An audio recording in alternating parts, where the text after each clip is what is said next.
दोस्तों नमस्कार। स्वागत है आपका एक बार फिर से study with PN Lodha YouTube channel पर।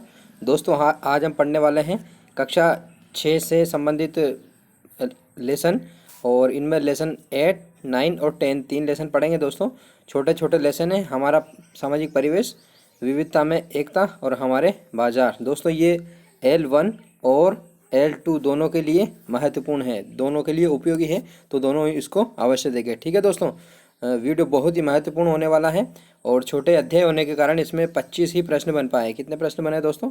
25 प्रश्न बने, 25 क्वेश्चन है। आशा करता हूँ आपके सारे के सारे ही प्रश्न सही हो जाएंगे यदि आप अच्छी तरीके से करेंगे तो। ठीक है दोस्तों बहुत कोशिश करने के बाद भी मैं इसको टाइप नहीं कर पाया, इसलिए मैं जैसा लिखा वैसा वैसे आपके सामने प्रस्तुत कर रहा हूँ। ठीक है, पहला प्रश्न है दोस्तों, बालक की प्रथम पाठशाला है क्या है? परिवार, माँ, गाँव, प्राथमिक विद्यालय। क्या है बालक की प्रथम पाठशाला? दोस्तों बताइएगा। बालक की प्रथम पाठशाला परिवार है दोस्तों। यदि प्रथम शिक्षक की बात हो तो शिक्षक क्या होगा? प्रथम शिक्षक। दोस्तों प्रथम शिक्षक क्या होता है? प्रथम शिक्षक जो है माँ होता है। ठीक है, लेकिन पाठशाला की बात है तो पाठशाला क्या है? परिवार है। ठीक है, दूसरा प्रश्न है, व्यक्ति की परंपराएं व संस्कार, व्यक्ति समाज की परंपराएं व संस्कार सीखता है। व्यक्ति समाज की परंपराएं व संस्कार कहाँ से सीखता है? तो बताइए। समाज से, परिवार से, विद्यालय से, माँ से। किससे सीखता है दोस्तों?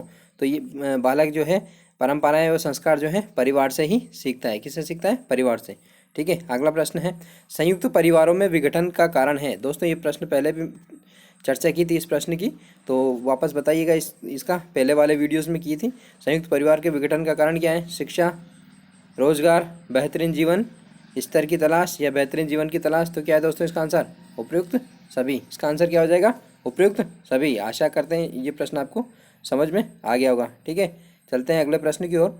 चौथा प्रश्न है दोस्तों, चौथा प्रश्न इस प्रकार से है, निम्न में से कौन सा कथन सही नहीं है? निम्न में से कौन सा कथन क्या नहीं है? सही नहीं है। सही नहीं है ढूंढना है आपको। परिवार के बाद हमारे सबसे निकट पड़ोसी होते हैं। ठीक है, पड़ोसियों के साथ हमारे संबंध अच्छे अपेक्षित है। पड़ोसियों के साथ में अच्छे संबंध होना अपेक्षित है। गांव व शहर एक दूसरे के सहयोग पर निर्भर है। समाज की सभी इकाइयों का कोई आपसी संबंध नहीं होता है। होता है कि नहीं होता है दोस्तों? होता है। तो पहला, दूसरा, तीसरा सही है और चौथा क्या है? गलत है। तो अपना आंसर क्या हो जाएगा?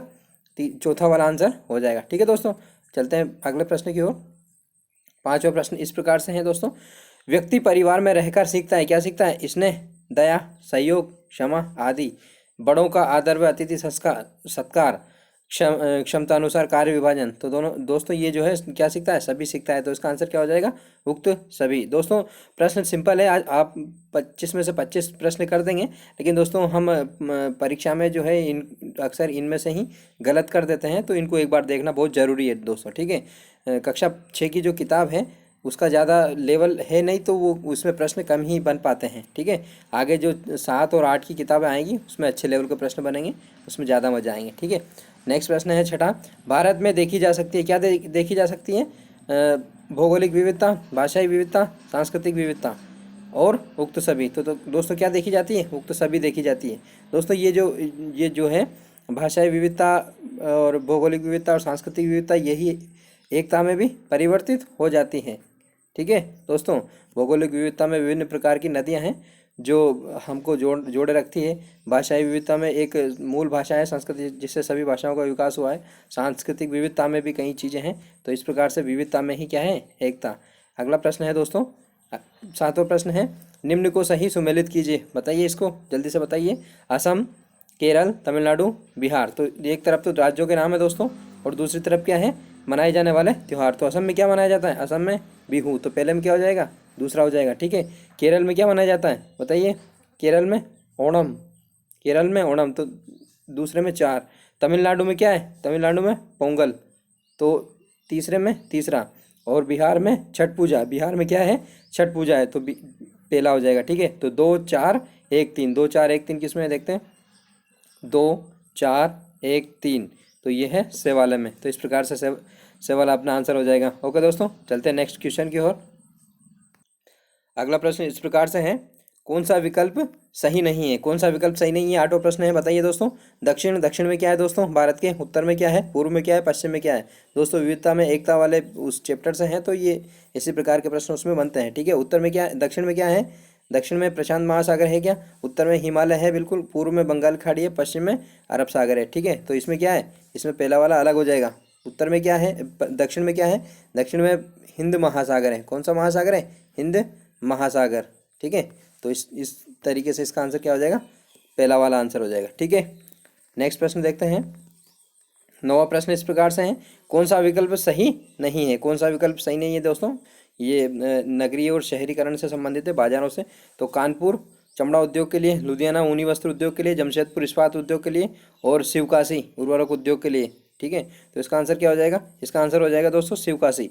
शिवकाशी जो है किसके लिए प्रसिद्ध है? ये आतिशबाजी के लिए प्रसिद्ध है, आतिशबाजी के लिए ना, आतिशबाजी।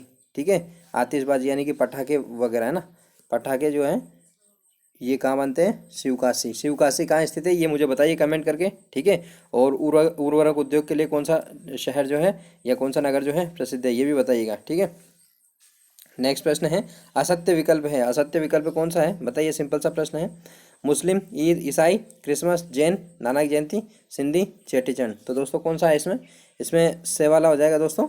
नानक जो है नानक जो है किससे संबंधित है? सिख से संबंधित है। किससे? सिख से संबंधित है।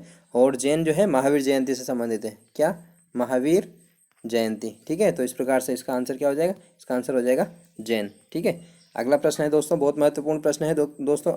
दैनिक जीवन में हम इसको प्रयोग करते हैं लेकिन पता नहीं होता है। 10 रुपये के नोट पर कितनी भाषाएं होती है? कितनी भाषाएं अंकित होती है बताइए? 10, 17, 9, 15 कितनी होती है बताइए जल्दी से? क्या है इसका आंसर? 17 होती है दोस्तों। कितनी होती है?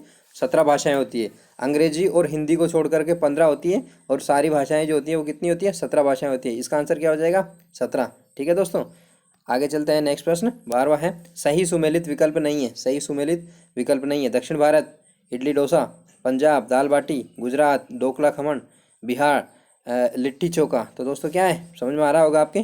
पंजाब में क्या है? दाल बाटी नहीं है दोस्तों। क्या है पंजाब के बताइए? सरसों का साग, और बताइए, आपको पता होगा तो इसको बताना है आपको। पंजाब में क्या है? दाल बाटी कहाँ का है? दाल बाटी राजस्थान का है। दाल बाटी चूरमा राजस्थान का है। ठीक है, 13वां प्रश्न है, सुमेलित कीजिए। सुमेलित करना है दोस्तों, सिंपल सा प्रश्न है। राष्ट्र चिन्ह क्या है? राष्ट्रीय चिन्ह जो है अशोक स्तंभ है। तो पहले में कौन सा हो जाएगा? पहले में 5वां। राष्ट्रीय खेल क्या है? राष्ट्रीय खेल हॉकी है। तो तीसरा हो जाएगा। राष्ट्रीय वृक्ष क्या है? वट वृक्ष। तो इसमें कौन सा हो जाएगा? दूसरा। और राष्ट्रीय पशु क्या है? बाघ है। तो इसमें क्या हो जाएगा? चौथे में चौथा। तो क्या हो जाएगा इसका आंसर? इसका आंसर हो जाएगा 5, 3, 2, 4। 5, 3, 2, 4 किस में है? से वाले में है, तो ये आंसर हो जाएगा। ठीक है, चलते हैं नेक्स्ट प्रश्न की ओर। अगला प्रश्न है दोस्तों, निम्नलिखित में से कौन सी विशेषता ग्रामीण जीवन की नहीं है? ग्रामीण जीवन की कौन सी विशेषता नहीं है ये बतानी है दोस्तों। तो बताइएगा कौन सी नहीं है। कृषि आधारित अर्थव्यवस्था, अस्त व्यस्त जीवन, खुला वातावरण, भौतिक सुख सुविधाओं का अभाव। तो बिल्कुल भौतिक सुख सुविधाओं का अभाव रहता है, खुला वातावरण रहता है, कृषि पर आधारित अर्थव्यवस्था है, तो अस्त व्यस्त जीवन रहता है दोस्तों। अस्त व्यस्त जीवन नहीं रहता है दोस्तों गाँव का, ये अस्त व्यस्त जीवन जो है शहरों की विशेषता है। ठीक है, तो इसका आंसर क्या हो जाएगा? बी वाला हो जाएगा। ठीक है, नेक्स्ट प्रश्न देखते हैं दोस्तों।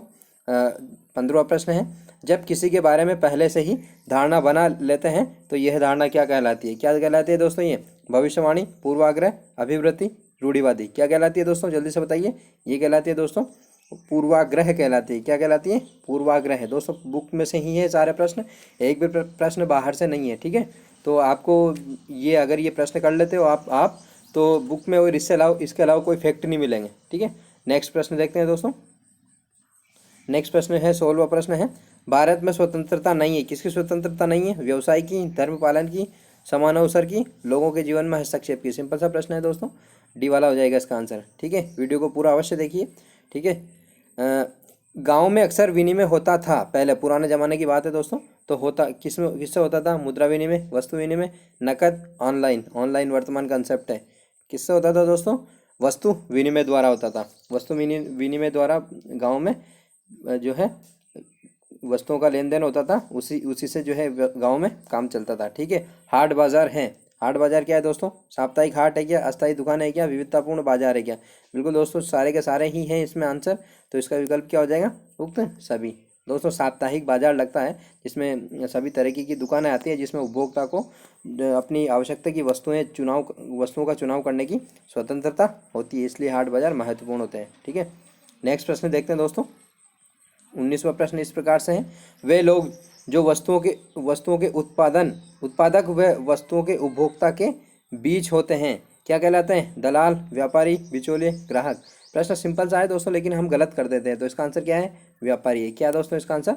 व्यापारी है। ठीक है, नेक्स्ट प्रश्न है 20वां, राजस्थान में ग्रामीण आजीविका का प्रमुख साधन है। राजस्थान में ग्रामीण आजीविका का प्रमुख साधन क्या है?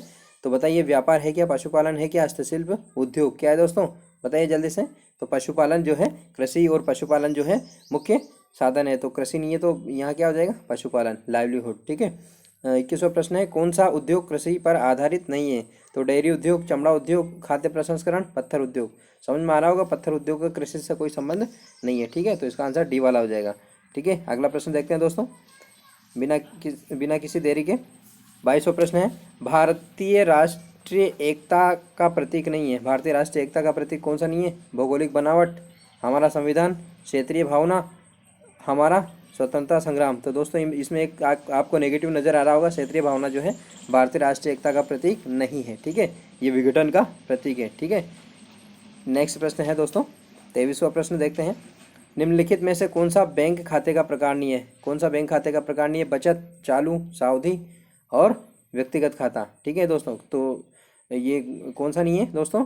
व्यक्तिगत खाता। दोस्तों व्यक्तिगत खाता और सामूहिक खाता, जो बचत खाते और चालू खाते के भाग होते हैं ये। ठीक है, तो ये व्यक्तिगत खाता इसमें खाते का प्रकार नहीं है। ठीक है, बैंक में खाता खोलते हैं तो उसका प्रकार नहीं है। ठीक है दोस्तों, बैंकिंग प्रणाली के भाग हैं चेक, बैंकिंग प्रणाली के भाग है चेक, इंटरनेट, बैंक ड्राफ्ट, उक्त सभी। तो दोस्तों इसका आंसर क्या हो जाए? उक्त सभी। आपको एक काम है दोस्तों, एटीएम की फुल फॉर्म और बीसी की, जो बैंक बीसी होता है उसकी फुल फॉर्म बताना है, बीसी की और एटीएम की फुल फॉर्म आपको बताना है। ठीक है दोस्तों, आज का लास्ट प्रश्न है, राजस्थान के किस भाग में उद्योगों का संकेंद्रण है? संकेंद्रण। ठीक है, राजस्थान के किस भाग में उद्योगों का संकेंद्रण है? तो किसमें है? पूर्वी भाग, पश्चिमी भाग, मध्य भाग और उत्तर पूर्वी भाग। तो दोस्तों आपको याद होगा एनसीआर, एनसीआर कहाँ है? एनसीआर जो है उत्तर पूर्व में है, उत्तर पूर्वी भाग में। तो राजस्थान के जो उत्तर पूर्वी भाग है यहाँ उद्योगों का ज़्यादा संकेंद्रण पाया जाता है, अलवर, भरतपुर, जयपुर, है ना। ठीक है, इन क्षेत्रों में। ठीक है, तो इसका आंसर क्या हो जाएगा? डी वाला। ठीक है, आशा करता हूँ वीडियो आपको समझ में आया होगा।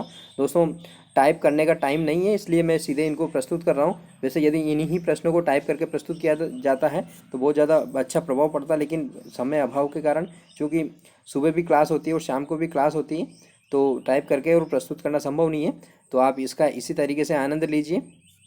ठीक है, यदि संभव होगा तो भविष्य में इसको टाइप करके प्रस्तुत किए जाएंगे। ठीक है, अपनी प्रतिक्रिया जरूर दीजिए दोस्तों, आपको वीडियो कैसा लगा और प्रश्न कैसे लगे। मुझे पूरा विश्वास है कि आपके एक भी प्रश्न इसमें सही नहीं, गलत नहीं हुआ होगा, सारे सही हुए होंगे। ठीक है ना, 25 में से 25 प्रश्न आपके सही होंगे। ठीक है, सिंपल से प्रश्न थे। ओके, आज के लिए इतना ही। थैंक्स।